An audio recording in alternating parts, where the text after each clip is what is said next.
This channel does not promote any violent, harmful, or illegal activities. All content provided by this channel is meant for an educational purpose only. চন্দ্র বৈশাখ মাসে শুক্লপক্ষে যে তৃতীয়া তিথি, এই তিথিতেই আমাদের অক্ষয় তৃতীয়া উৎসব চন্দন যাত্রা। আজকের দিনেই আমাদের চন্দন যাত্রা উৎসব উদযাপিত হয়। 629 বছরের মহাপ্রভুর মাথায় আমরা চন্দন লেপন করলাম, থোকা থোকা চন্দন লেপন করলাম সকাল 11টা, এবং জগন্নাথ দেব, বলভদ্র দেব এবং মা সুভদ্রার মাথায় আমরা চন্দন লেপন করলাম। এই 21 দিন ব্যাপী আমাদের এই চন্দন যাত্রা উৎসব চলে। টানা 42 দিন ধরেই আমাদের এই চন্দন লেপন হবে মহাপ্রভুর মাথায়।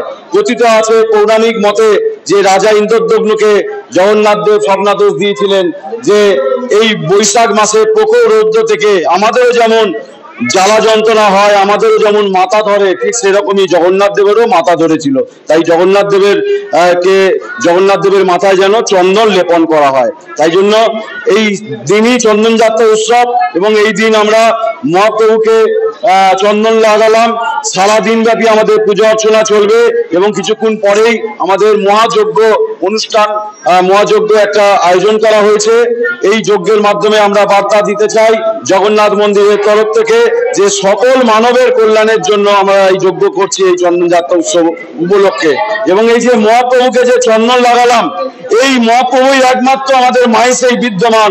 কারণ মাহেশ মাহেশ মাহেশ যথা প্রভু জগন্নাথ বিভু পরমেশ, এমন দয়াল ঠাকুর কোথায় আছে, সকল ব্যথা শেষ।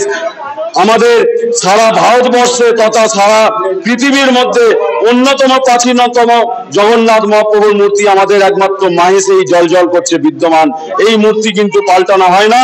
স্বয়ং চৈতন্য মহাপ্রভু এই মূর্তিতে স্পর্শ করে পুজো করেছেন। স্বয়ং রামকৃষ্ণ ঠাকুর, মা শারদা, ভক্তকবি গিরিশচন্দ্র থেকে শুরু করে রবীন্দ্রনাথ ঠাকুর এত অবতারের পদধূলি পড়েছে এই শ্রীপাঠ মাহেশে। তাই আপনারা সকলে মিলে আসুন, এই চন্দন যাত্রা উৎসব যে হচ্ছে, চন্দন যাত্রা উৎসব আপনারা দর্শন করুন। এবং আগামী 11ই জুন চন্দন যাত্রা উৎসবের উদযাপন দিবস হচ্ছে। 11ই জুন স্নানযাত্রা দিবস। এই স্নানযাত্রা উৎসব যে হয়, এই স্নানযাত্রা উৎসব আমরা মহাসমরায় পালিত করি ভগবানের কথায় যে রইব মাহেশে তোমার সকাশে, আমি যে জগৎপতি মাহেশেতে স্থানে উড়িষ্যায় ভোজনে রবে চিরদিন খ্যাতি। মাহেশেতে স্নানযাত্রাও খুব বিখ্যাত। আগামী 11ই জুন দুপুর 12টা 10 মিনিটে আমাদের স্নানযাত্রা শুরু হবে।